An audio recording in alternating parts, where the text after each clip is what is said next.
একে আমি অভিনেতা বলবো। মানুষ বুঝে ফেলেছে এরা হলো রাজাকারের বাচ্চা। জুলাই গণঅভ্যুত্থান নিয়ে কুরুচিপূর্ণ ও বিভ্রান্তিকর মন্তব্য করার অভিযোগে এখন গলার কাটা হয়ে আছেন বিএনপি চেয়ারপারসনের উপদেষ্টা ফজলুর রহমান।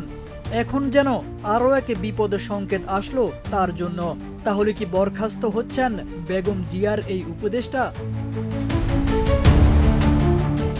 গত 24শে আগস্ট ফজলুর রহমানের বিরুদ্ধে কারণ দর্শানোর নোটিশ জারি করা হয়। তিনি নির্ধারিত সময়ের মধ্যে কোনো লিখিত জবাব না দিয়ে সময় বৃদ্ধির আবেদন করেন।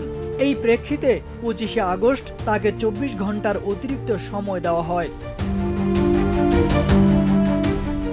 আজ তিনি কারণ দর্শানোর যে লিখিত জবাব জমা দিয়েছেন তা দলীয় গঠনতন্ত্র ও নীতিমালার প্রেক্ষিতে অসন্তোষজনক বলে বিবেচিত হয়।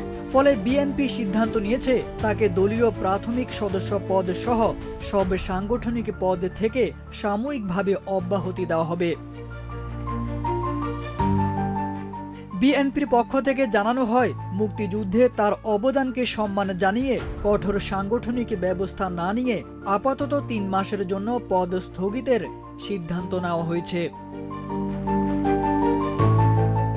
এছাড়া নোটিশে আরও উল্লেখ করা হয়, এখন থেকে টেলিভিশন টকশোতে কিংবা সামাজিক যোগাযোগ মাধ্যমে ফজলুর রহমান কোনো বক্তব্য দিলে তা যেন দেশের মর্যাদা, দলের নীতিমালা এবং ধর্মীয় অনুভূতিকে ক্ষুণ্ণ না করে সে বিষয়ে তাকে সর্বোচ্চ সতর্ক থাকতে হবে।